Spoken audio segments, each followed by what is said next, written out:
Bonsoir et bienvenue dans l'Africa Newsroom. À la une de l'actualité ce soir, Martin Fayulu, désigné candidat unique de l'opposition, choix des ténors de l'opposition congolaise au terme de 3 jours de tractation à Genève. Partisan d'une ligne sans concession face à la coalition au pouvoir, Martin Fayulu a fini par l'emporter devant les grands favoris Félix Tshisekedi et Vital Kamerhe. Comment s'est construit ce choix? Cette émission sera largement consacrée à cette actualité. Décryptage et débat avec mes invités dans quelques instants. Dans notre Zoom Société, direction l'Afrique du Sud où une fondation vient en aide aux jeunes défavorisés, le golf pour tous, les ambitions de la légende sud-africaine du golf Gary Player à travers la Soweto Country Club. Sa fondation, Gary Player, l'un des 5 golfeurs à avoir remporté les 4 tournois majeurs, dont le Masters. Et voilà donc pour les titres. Et pour en parler avec moi ce soir, Madame Loza Selassie, bonsoir. Bonsoir. Vous êtes analyste politique. À mes côtés également, Monsieur Oumarba, bonsoir. Bonsoir. Vous êtes politologue. Et sur ce plateau également, Monsieur Mohamed Amiri, bonsoir. Bonsoir. Vous êtes journaliste et consultant en communication. Merci à tous les 3 d'avoir accepté notre invitation. On passe tout de suite à notre premier débat.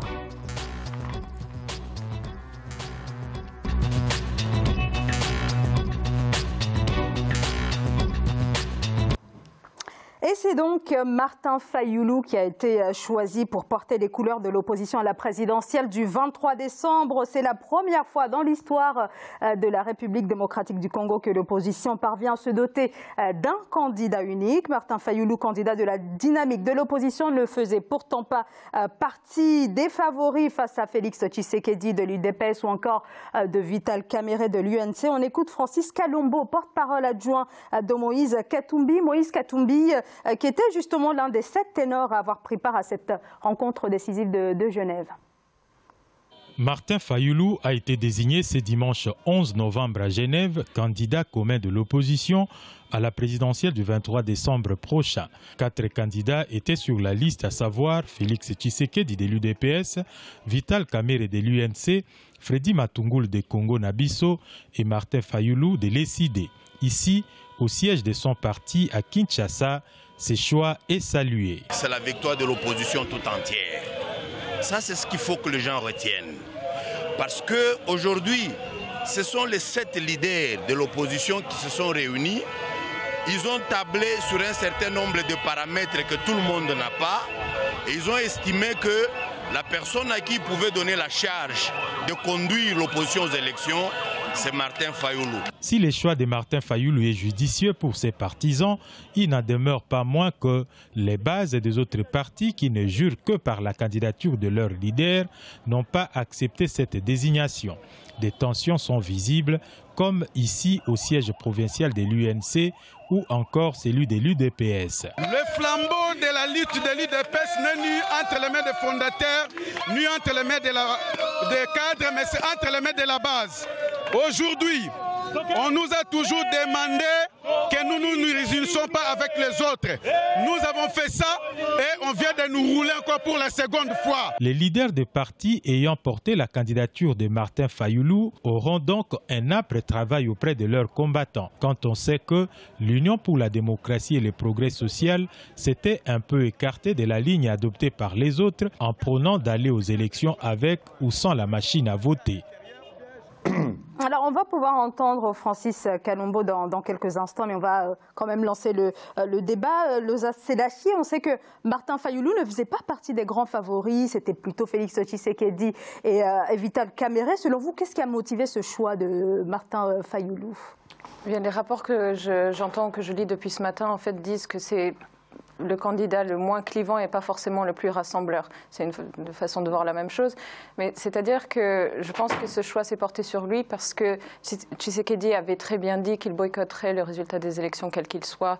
Et Fayulu, en revanche, dit qu'il ne veut pas la machine électorale, mais qu'éventuellement il serait prêt à accepter les résultats des élections. Donc je pense que c'est plus un choix par élimination qui s'est fait qu'autre chose. Un choix donc par élimination. On va entendre Francis Kalombo, donc le porte-parole adjoint de Moïse Katumbi. Parmi les leaders de l'opposition, il y en a 3 qui ont déjà été exclus et ils se sont retrouvés. Et je pense que d'une manière démocratique, c'est par vote, que parmi eux, ils ont désigné un de leurs, parmi les 4 restants, de manière à pouvoir piloter cette organisation, cette structure qu'ils ont mis en place avec comme mot d'ordre la Mouka qui signifie mettez-vous debout. Donc le peuple doit se réveiller pour obtenir des bonnes élections et obtenir l'alternance. Martin Fayulu a été élu 2 fois en République démocratique du Congo comme député. Donc dans toutes les élections que nous avons connues, Fayulu a été élu. Il est à la tête d'un parti politique avec des élus aussi. Donc il faut pas oublier qu'il est aussi à la tête de ce qu'on a appelé la dynamique de l'opposition, un regroupement de plusieurs autres partis politiques. S'il a été choisi dans ce cadre-là, cela veut dire que Martin Fayulu représente quand même quelque chose. C'est une figure connue en République démocratique du Congo et partout ailleurs. Et moi, je crois que tous ils sont connus, tous ils méritaient effectivement d'être parmi les candidats communs, mais d'une manière démocratique. Le choix de nos 7 leaders est tombé sur Martin Fayulu. Je crois que nous ne pouvons que respecter ce choix démocratique. Mohamed Amiri, vous comprenez ce choix que finalement les 7 se soient finalement portés autour de Martin Fayulu? Oui, moi je les comprends. Je sais que ces 7 partis ont une vraie présence législative dans le paysage politique du pays depuis plusieurs années. Mais lorsqu'on voit le nombre de candidats qui se présentent à cette élection, on se demande qui représente véritablement l'opposition. Parce qu'on a 21 candidats sur une élection à 1 tour. Donc ils se revendiquent effectivement étant le candidat de l'opposition, mais de laquelle précisément? C'est aujourd'hui la question qu'on peut légitimement se poser.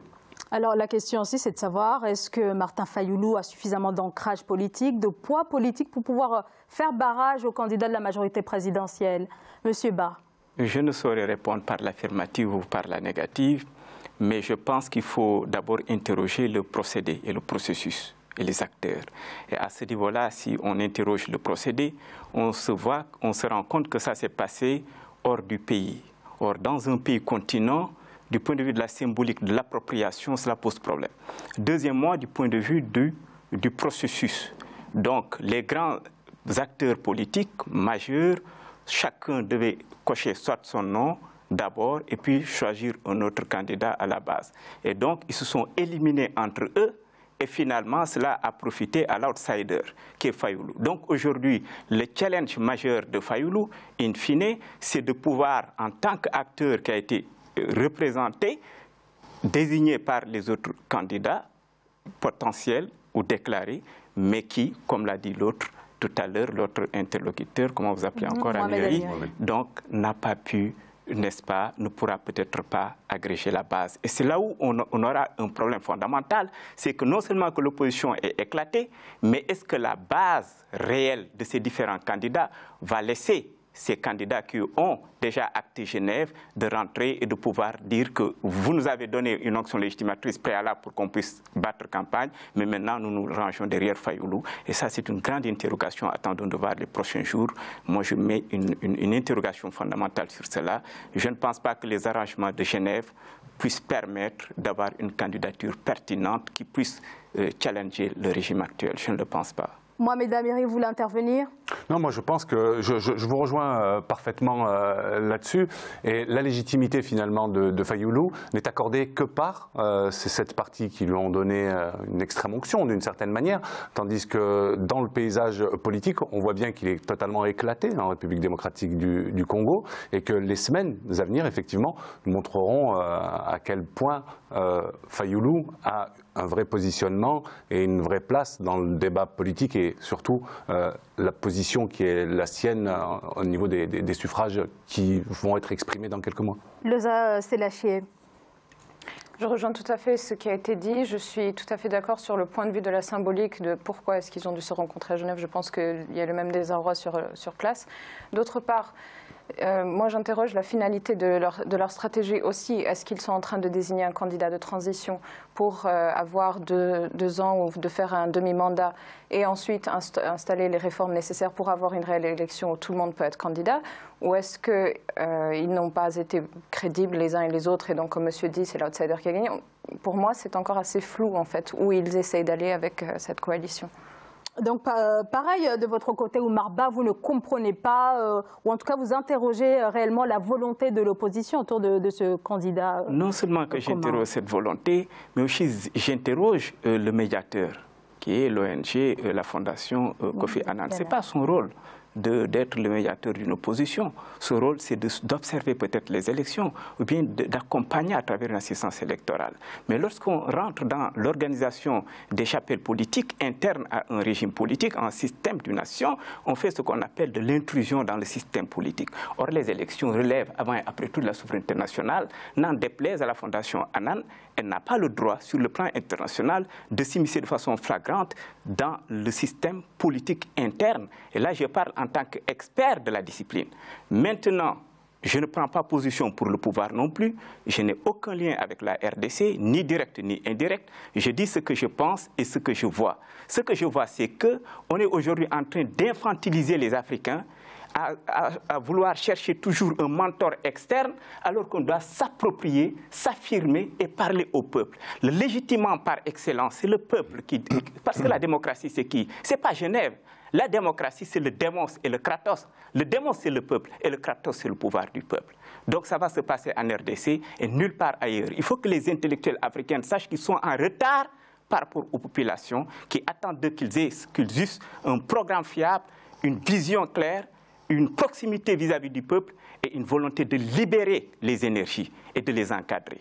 Et non de les réprimer ou bien d'aller chercher de se mettre en connivence avec je ne sais qui pour faire quoi que ce soit. Alors peut-être un mot sur la ligne politique de Martin Fayulu. Alors il s'est montré jusqu'ici assez intransigeant par rapport à la politique du président Joseph Kabila. C'est quelqu'un que l'on décrit comme très proche des positions de la société civile et des mouvements citoyens. Il incarne d'une certaine façon celui qui est le plus proche du peuple, Mohamed Amiri.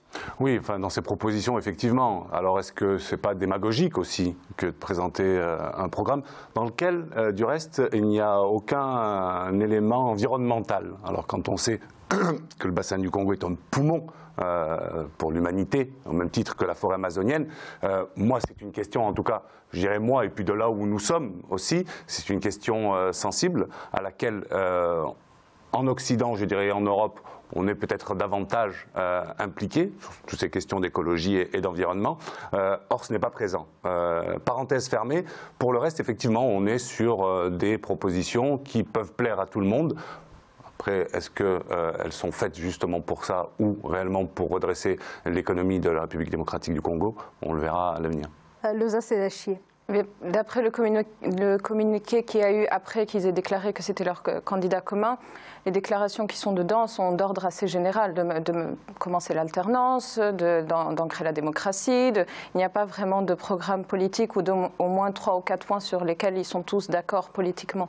Donc, est-ce que le programme existe vraiment? J'en doute. Et est-ce que son programme à lui aura un réel impact sur celui de la coalition? J'en doute également. Il faut voir les réactions sur le terrain, je pense, avant tout. Moi, j'aimerais vous poser une question par rapport à ce que vous venez de dire il y a un instant. Est-ce que finalement, ce n'est pas un caillou dans la chaussure du candidat que d'avoir été désigné en dehors des frontières de la République démocratique du Congo comme un agent finalement de l'extérieur? Vous disiez que les Africains, et là les Congolais pour le coup, devaient reprendre leur destin en main. Est-ce que ce n'est pas oui, tout à fait, un handicap? Parce que tout à fait, si vous regardez la Constitution, l'ensemble des constitutions, il faut remplir les critères objectifs. Et les critères objectifs, c'est souvent un critère d'âge, de lieu, de résidence, etc., de temporalité de résidence, etc. Maintenant, il y a aussi des droits juridiques. Il ne faut pas être condamné, etc. Bon. Mais si on ferme cette parenthèse-là, on peut avoir des réseaux externes. Mais de là à ce que l'ancien représentant des Nations Unies, de la MONUSCO, okay, c'est ça, non?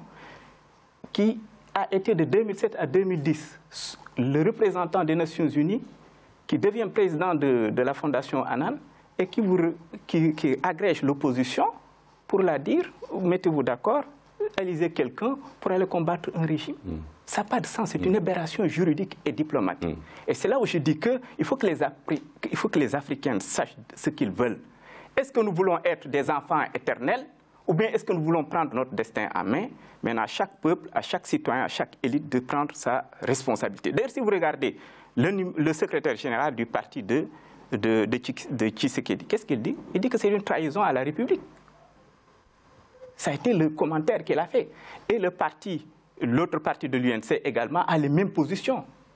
Et ce qu'ils veulent, ils en appellent maintenant aux 2 candidats qui ont le plus de chances, selon eux, de pouvoir remporter l'élection. Or, pour eux, selon eux, d'après ce qu'ils disent actuellement, d'après ce que j'ai lu, c'est que globalement, ils considèrent que M. Fayoulou serait un outsider et il le restera. Donc, ils n'ont pas de chance avec lui de pouvoir gagner. Maintenant, quelle est la contrepartie? Parce qu'en politique, il y a toujours des contreparties. Je ne la connais pas.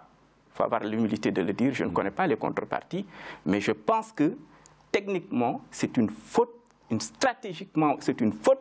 Il ne fallait pas faire de la sorte. On peut avoir les réseaux, on peut avoir le soutien de la Fondation Annan, il faut tirer les ficelles en douceur, mais pas l'exhiber ainsi. Parce que si ça passe en RDC, ça pourrait passer demain au Sénégal, dans les autres pays. Or, je ne le souhaite pas pour le Sénégal. Loza Selachi. Pour notre pays africain. Juste un point sur ce que vous avez dit, je suis globalement d'accord. Cependant, je suis un peu critique face au point de vue du porte-parole ou de l'UNC ou du parti de Tshisekedi qui aujourd'hui disent que c'est une trahison à la nation, mais qui, quand le Congrès s'est annoncé ou quand il a eu lieu, n'ont rien dit. Donc, quelque part, ils ont l'air d'être de mauvais perdants. Et s'ils devaient dénoncer le processus mis en place à Genève, ils auraient dû le faire avant d'y aller et avant d'y participer, et non pas maintenant que c'est un outsider qui a gagné la nomination de la coalition. Et en ce sens, je ne les trouve pas crédibles aux yeux de la population. Mohamed Amiri. Il parlait il y a un instant de transition. C'est ce qu'on pense en tout cas, qu'on va être dans une phase transitionnelle avant d'organiser de nouvelles élections et de convoquer les électeurs aux urnes. Mais pourquoi est-ce que ces 7 partis qui ont choisi leur candidat devraient retourner aux urnes, ou du moins devraient se représenter à nouveau dans quelques mois? C'est-à-dire que l'intérêt de cette transition est inexistant pour moi. C'est-à-dire qu'à partir du moment où ces partis se sont mis d'accord pour choisir un candidat, il doit normalement incarner la présidence et appliquer le programme qui est le sien. Tout à fait. Et là où vous vous contredisez, madame, et permettez-moi de le souligner, c'est que vous disiez tantôt qu'ils n'ont pas de programme. Apparemment, il n'y a pas de programme. Et techniquement, il ne peut pas en avoir. Je vais vous l'expliquer. C'est que nous sommes en phase d'un bricolage à la va-vite, impulsé de l'intérieur par les 7. Et parmi les 7, il y en a qui ont été techniquement, juridiquement mis out. C'est les Katumbi, c'est l'ancien Jean-Pierre Bemba, etc. Ouais. Donc, ils n'ont pas intérêt à ce que, politiquement, il y ait par exemple un Tshisekedi qui soit là parce qu'il a les chances de se perpétuer au pouvoir. Et maintenant, pour pouvoir agréger la sauce, il fallait maintenant écarter ceux qui pouvaient politiquement incarner la légitimité populaire, les écarter pour mettre quelqu'un qui ne peut pas incarner la légitimité populaire en RDC, et on fera de lui ce qu'on veut. Or, la RDC, c'est le poumon de l'Afrique. C'est un État-continent qui partage 9 frontières avec 11 États de la région des Grands Lacs. Ce qui veut dire techniquement que nous avons intérêt à ce que la RDC soit incarnée par quelqu'un qui peut dire oui ou qui peut dire non, parce qu'il sera l'une des locomotives de l'Afrique. Alors, est-ce qu'on ne peut pas tout simplement penser que les 7 ont opté pour la personnalité la moins clivante et susceptible de ne pas faire imploser cette opposition qui tente de s'unir, peut-être Loza Selachi? Mais oui, vous pouvez le prendre comme ça. Après, les rapports sont mitigés, si vous voulez. Il y a une partie qui dit « Oh, il est surnommé le soldat du peuple, c'est quelqu'un qui a quand même pris une balle en caoutchouc dans la tête il y a 2 ans. » Bon, il a une certaine crédibilité dans l'imaginaire populaire, plus ou moins, mais est-ce que c'est la personne qui représente la population congolaise? J'en doute fortement. Je pense, comme vous avez dit, que c'est juste le moins clivant et celui qui pourra peut-être servir pour une transition. Par contre, je n'ai pas compris où je me suis contredite, mais on pourra en parler tout à l'heure. Alors, on va continuer d'en parler. Pardonnez-moi, Mohamed Amiri. On continue donc de parler de cette désignation du candidat commun voilà, à l'intérieur de l'opposition congolaise. On marque une très courte pause et on se retrouve dans quelques instants. À tout de suite.